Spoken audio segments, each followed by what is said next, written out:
কৃষ্ণ বন্ধুরা, রাধে রাধে। তো আজ কামিকা একাদশীর উপবাস।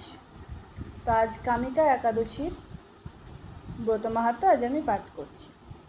শ্রাবণ কৃষ্ণপক্ষিয়া কামিকা একাদশীর কথা ব্রহ্ম বৈবর্ত পুরাণে যুধিষ্ঠির শ্রীকৃষ্ণ সংবাদে বলা হয়েছে। যুধিষ্ঠির মহারাজ শ্রীকৃষ্ণকে বললেন, হে গোবিন্দ, হে বাসুদেব, শ্রাবণ মাসের কৃষ্ণপক্ষের একাদশীর নাম এবং মাহাত্ম্য সবিস্তারে আমার কাছে বর্ণনা করুন, তা আমি শুনতে অত্যন্ত কৌতূহলী। প্রত্যুত্তরে ভক্তবৎসল ভগবান শ্রীকৃষ্ণ বললেন, হে রাজন, পূর্বে দেবর্ষি নারদ প্রজাপতি ব্রহ্মাকে এই প্রশ্ন করলে তিনি যে উত্তর প্রদান করেছিলেন, আমি এখন সেই কথাই বলছি। আপনি মনোযোগ সহকারে তা শ্রবণ করুন। একসময় ব্রহ্মার কাছে ভক্তশ্রেষ্ঠ নারদ জিজ্ঞাসা করলেন, হে ভগবান, শ্রাবণ মাসের কৃষ্ণপক্ষে একাদশীর নাম কি, এর আরাধ্য দেবতাকে, সেই ব্রতের বিধি বা কীরকম এবং এই ব্রতের ফলে কী পুণ্য লাভ হয় তা সবিশেষ জানতে ইচ্ছা করি। আপনি কৃপা করে আমাকে তা জানালে আমার জীবন ধন্য হবে।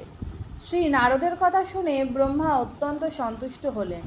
তিনি বললেন, হে বৎস, জগৎ জীবের মঙ্গলের জন্য আমি তোমার প্রশ্নের যথাযথ উত্তর দিচ্ছি, তুমি তা শ্রবণ করো। শ্রাবণ মাসের কৃষ্ণপক্ষে একাদশী কামিকা নামে জগতে প্রসিদ্ধা। এই একাদশীর মাহাত্ম্য শ্রবণে বাজপেয় যজ্ঞের ফল লাভ হয়। ভগবান শ্রীহরির পূজার্চনা পরিমিত পূর্ণ ফল প্রদান করে। গঙ্গা, গোদাবরী, কাশী, নৈমিষারণ্য, পুষ্কর ইত্যাদি তীর্থ দর্শনের সমস্ত ফল একমাত্র কৃষ্ণ পূজার মাধ্যমে কোটিগুণ ফল লাভ হয়। সাগর ও অরণ্যযুক্ত পৃথিবী দানের ফল, দুগ্ধবতী গাভী দানের ফল অনায়াসে এই ব্রত পালনে লাভ হয়। যারা পাপপূর্ণ সাগরে নিমগ্ন, এই ব্রতই তাদের উদ্ধারের একমাত্র সহজ উপায়। এই রকম পবিত্র পাপনাশক শ্রেষ্ঠ ব্রত আর জগতে নেই। শ্রীহরি স্বয়ং এই মাহাত্ম্য কীর্তন করেছেন রাত্রি জাগরণ করে। যারা এই ব্রত পালন করেন তারা কখনো দুঃখ দুর্দশাগ্রস্ত হন না। এই ব্রত পালনকারী কখনো নিম্নজনি প্রাপ্ত হন না। কেশবপ্রিয়া তুলসীপত্রে যিনি শ্রীহরির পূজা করেন, পদ্মপাতায় জলের মতো তিনি পাপের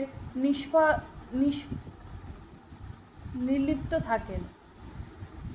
তুলসীপত্র দিয়ে বিষ্ণু পূজার ভগবান যেমন সন্তুষ্ট হন, মণি মুক্তাদি মূল্যবান রত্নর মাধ্যমেও তেমন প্রীতি হন না।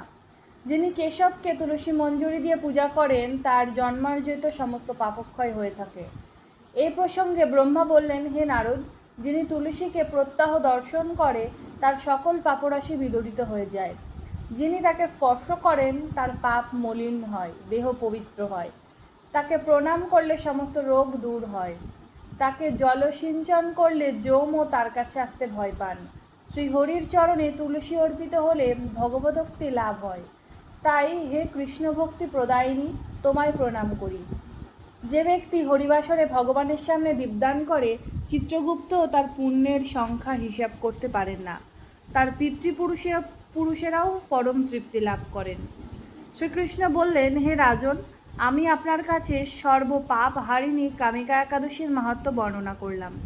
অতএব যিনি ব্রহ্মহত্যা, ভ্রূণহত্যা, পাপ বিনাশিনী মহাপুণ্য ফলদায়ী এই ব্রত পালন করবেন ও এই মাহাত্ম্য শ্রদ্ধা সহকারে পাঠ অথবা শ্রবণ করবেন, তিনি সর্বপাপ থেকে মুক্ত হয়ে বিষ্ণুলোকে গমন করবেন।